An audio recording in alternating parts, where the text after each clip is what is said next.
CM बता जरा कि जब देश को आजादी की जरूरत पड़ी थी कौन सा डॉक्टर था, कौन सा प्रोफेसर था, या कौन सा संविधान मदरसा चलाने की इजाजत देता?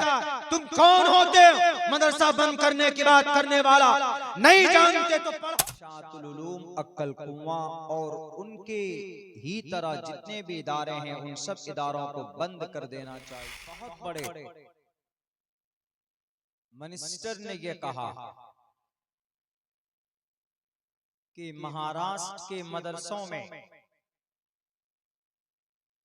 आतंकवादी गतिविधि और उसको प्रमोट किया जा रहा है, इसीलिए जामिया इशाअतुल उलूम, अक्कल कुआं और उनके ही तरह जितने भी इदारे हैं उन सब इदारों को बंद कर देना चाहिए, मदरसों को बंद कर देना चाहिए।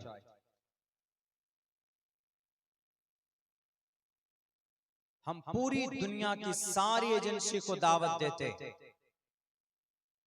क्या आप आइए हमारे मदरसों को देखिए, हमारे मदरसों में क्या पढ़ाया जाता है, क्या खिलाया जाता है, क्या सिखाया जाता है। मदरसे में वही तालीम होती है जो आपकी गीता में है।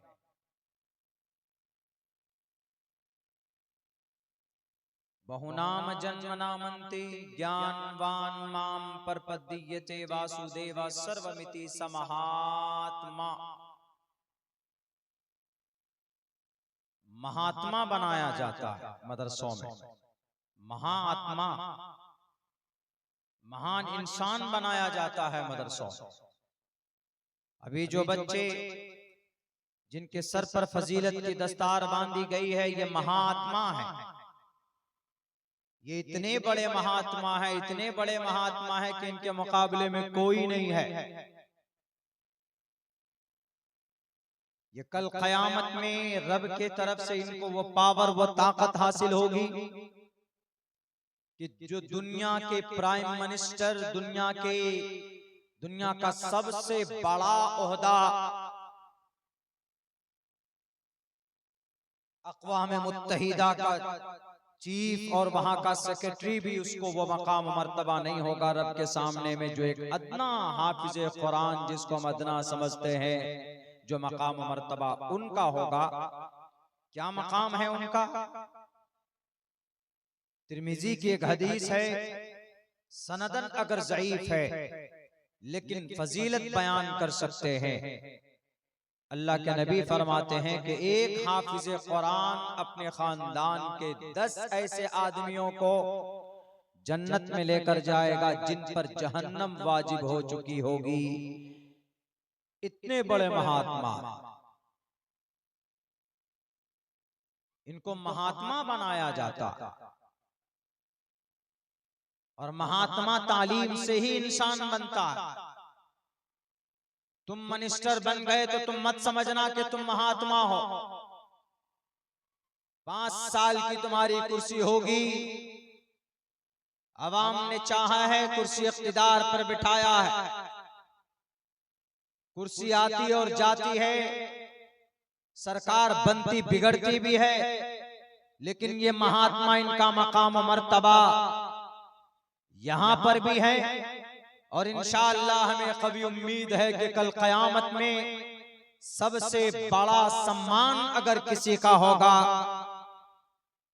तो हाफिज कुरान का होगा, उनके वालिदैन का होगा, उलमाए किराम का होगा। हमारी किताब तो कहती ही कहती है, आपकी भी किताब कहती है, समहात्मा सुदुर्लभः। कहीं पर भी शास्त्र में नहीं लिखा है कि किसी के पास अगर दौलत है, कोई मंत्री बन गया या किसी के पास पावर आ गई, ताकत आ गई तो वह महात्मा हो गया। कहीं नहीं लिखा। महात्मा के लिए सिर्फ ऊंचे अखलाक का और तालीम का, ज्ञान का होना जरूरी है। और हमारे इन मदरसों में बच्चों को महात्मा बनाया जाता है, बच्चों को तालीम दी जाती है, बच्चों को पढ़ाया जाता है, दूसरा कोई और काम नहीं होता। फजर की नमाज से पहले बच्चे पढ़ना शुरू करते हैं, फजर की नमाज के बाद भी बच्चे पढ़ते हैं, नाश्ते के वक्फे के बाद भी बच्चा 11-12 बजे तक पढ़ता है। जोहर में खाने के लिए छुट्टी होती है, जोहर की नमाज के बाद भी बच्चे पढ़ते हैं। असर से मगरिब तक की छुट्टी होती है, मगरिब से लेकर इशा तक बच्चे पढ़ते हैं। बाज इदारों में इशा के बाद भी 10-11 बजे रात तक तालीम होती। तुम तो शराब पीकर नशे की हालत में धुत होते हो, शराब पीकर अपने बाजुओं में लड़कियों के साथ अय्याशी करते हो। तुम्हारे गुनाहों की वजह से जमीन पर अल्लाह का अजाब उतरने वाला होता है। अगर उस अजाब को कोई टाल सकता है तो हमारे इन्हीं मदरसों के मासूम बच्चों की कुरान करीम की तिलावत की आवाज सुनकर रब उस अजाब को टालता है। मासूम बच्चे कुरान पढ़ते। कुरान पढ़ना पाप नहीं है, कुरान हमारा धार्मिक शास्त्र है, हमारी ईश्वरीय ग्रंथ है। कुरान ईशवाणी है हमारा, जैसा आपका ईशवाणी ऋग्वेद, यजुर्वेद, सामवेद, अथर्ववेद है। राणे साहब बिना पढ़े लिखे, बिना सोचे समझे मदरसा बंद करो, मदरसा बैन करो। इन मदरसों में आतंकवाद पैदा होता है। गॉड से किस मदरसे का पढ़ा लिखा था? प्रज्ञा सिंह ठाकरे किस मदरसे की पढ़ी लिखी थी? इंदिरा गांधी को गोली मारने वाले वो राक्षस सरदार कौन से मदरसे का पढ़ा लिखा था? मदरसे का पढ़ा लिखा वफादार होता है, मदरसे का पढ़ा लिखा देश का वफादार होता है। जैसे वो रब का वफादार होता है, वैसे भारत के संविधान का भी वफादार होता है। उदारा सर्व एवेति ज्ञानी तात्मेव मयमतम आस्थितः सहयुक्तात्मा मामेवाम उत्तमाम गतिम। क्या कहा इसमें राणे साहब? इसमें यह कहा है कि जिस इंसान के अंदर ईश्वर की ज्ञान आ जाए, उस इंसान का सम्मान करो इस जमीन पर, इस धरती पर। जिसमें ज्ञान आ जाए ईश्वर का।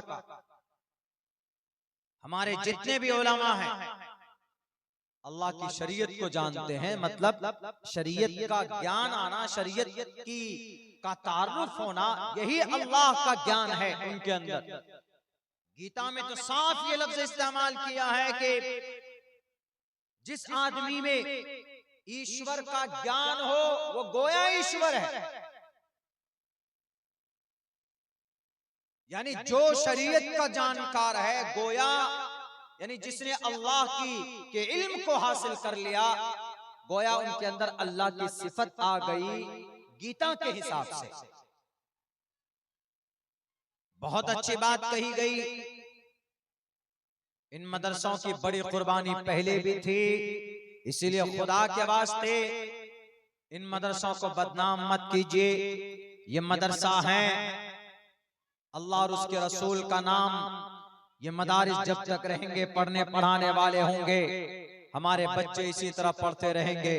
और किसी भी मदरसे में आपने कुछ मदरसों में क्या पैसों का फंड दे दिया तो आप समझने लगते हो कि मदरसा हमारा गुलाम बन जाए। मदरसे में पढ़ने पढ़ाने वाले जो भी हमारे गुलाम बन जाए, हमारे इशारों से हम उनको पढ़ाएं, हम अपनी निजाम तालीम सेट करें, वहां पर नहीं। कुछ भी करो, कुरान पढ़ेंगे, पढ़ाएंगे, और हमें कुरान पढ़ने से कोई रोक नहीं सकता। मुसलमानों, आज आपके ऊपर अल्लाह का अज़ाब आ रहा, उसकी वजह यह है कि आज आपका रिश्ता कुरान से कमजोर हो गया। आज भी आप रिश्ता कुरान से मजबूत कीजिए। अल्लाह की मदद आपके नजरों के सामने अगर न उतरे तो अब्दुल्ला सालिम की जुबान काट दीजिएगा। मेरा वक्त 1.25 घंटे का तय किया था, लेकिन बहुत ज्यादा थका हुआ हूँ, इसीलिए मेरी गुजारिश पर उन्होंने 45 मिनट का हजरत ने वो किया। कुछ जरूरी बात कर जाना चाहता हूँ। मेरे भाइयों, मेरे साथियों, आज भी ये कुरान वही कुरान है जो 1458 साल पहले जिस शक्ल में कुरान था, आज भी इस कुरान के अंदर वही ताकत है जो 1458 साल पहले जो ताकत थी। आज भी वही अल्लाह है जो 1450 साल पहले जो जंगे बद्र के मैदान में जिस अल्लाह ने हजरत जिब्राइल को मदद के लिए भेजा था, आज अल्लाह की मदद क्यों नहीं आती? आज अल्लाह की तरफ से कोई नुसरत क्यों नहीं आती?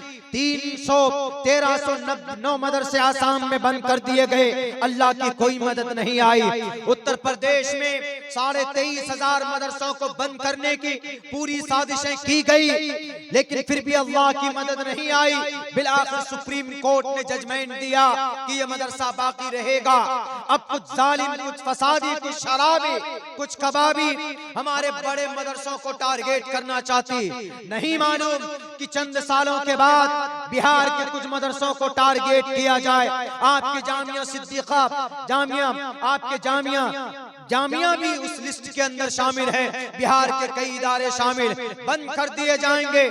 कहे जाएंगे कि टोपी और दाढ़ी वाले बनकर निकलते। इन मदरसों को बंद करो, मुल्ला नहीं चाहिए। इन मदरसों को बंद करो, आलिम नहीं चाहिए, डॉक्टर चाहिए, पायलट चाहिए। ए जालिम, जरा याद कर, जिस वक्त इस देश को आजादी की जरूरत थी, उस वक्त अंग्रेज के सामने में कौन सा इंजीनियर था, कौन सा डॉक्टर था, कौन सा पायलट था? अगर उस वक्त अंग्रेज के सामने में सर पे कफन बांधकर कोई मर्द मुजाहिद खड़ा था तो उसका नाम शेखुल इस्लाम हुसैन अहमद मदनी था।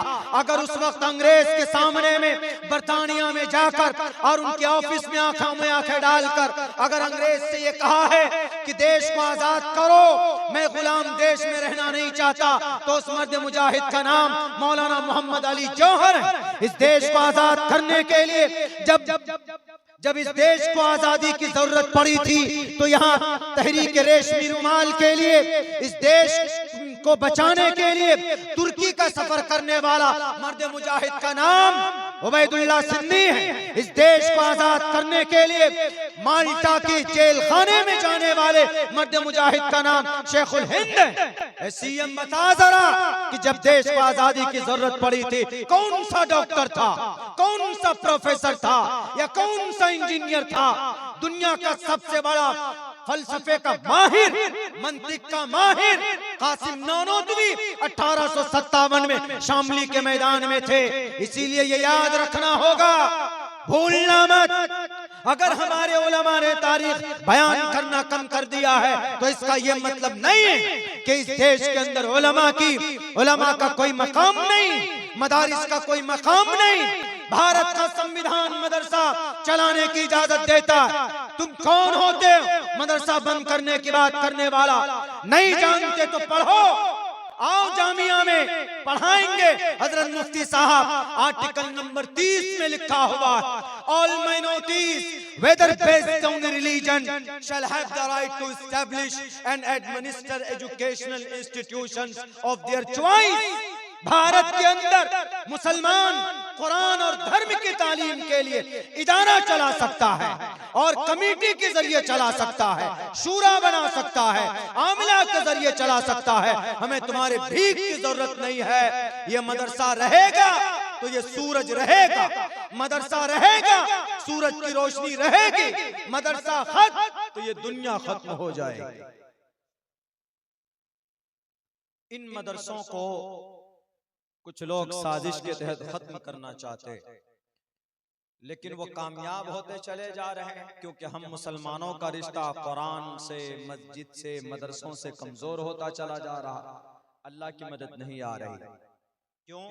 क्योंकि रिश्ता खुसूसन नौजवानों का, हम मुसलमानों का कुरान से बहुत कमजोर। यहाँ 100 बच्चे की दस्तारबंदी बहुत बड़ी बात है, लेकिन आइंदा इरादा कीजिए, आप सब मदरसा सिर्फ मदरसा के हमारे जिम्मेदार से नहीं चलेगा, आपसे भी चलेगा।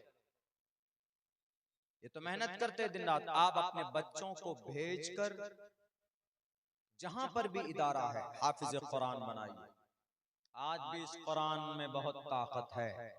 दुनिया जानती है कि इसराइल को अगर किसी ने घुटने के बल झुकाया है, 5000 नौजवानों ने झुकाया। कौन इसराइल? दुनिया का दूसरे नंबर का सुपर पावर ताकत, जिसके पास आयरन डोम है। आयरन डोम का मतलब आपके गली से कोई मोटरसाइकिल गुजरे तो वो उसको ट्रैक कर कर वहीं पर मार दे। आसमान में कोई मिसाइल आ जाए तो 300 किलोमीटर दूर से उसको ट्रैक कर कर वहीं पर उसका विनाश कर दे, उसको आयरन डोम बोलते हैं। ऐसी टेक्नोलॉजी इसराइल में, और ऐसी टेक्नोलॉजी को किसी ने हराया है, 5000 हाफिज कुरान ने हराया है। हमास के 5000 हाफिज कुरान, हाफिज है ना, हमारे और आपके तरह नहीं। मोबाइल में पुष्पा 2 देखो, सलमान खान लॉलीवुड टॉलीवुड देखो रातों में, नहीं, वो लोग रातों में तहज्जुद में कुरान पढ़ते। 466 दिन तक जंग चली ना इसराइल में,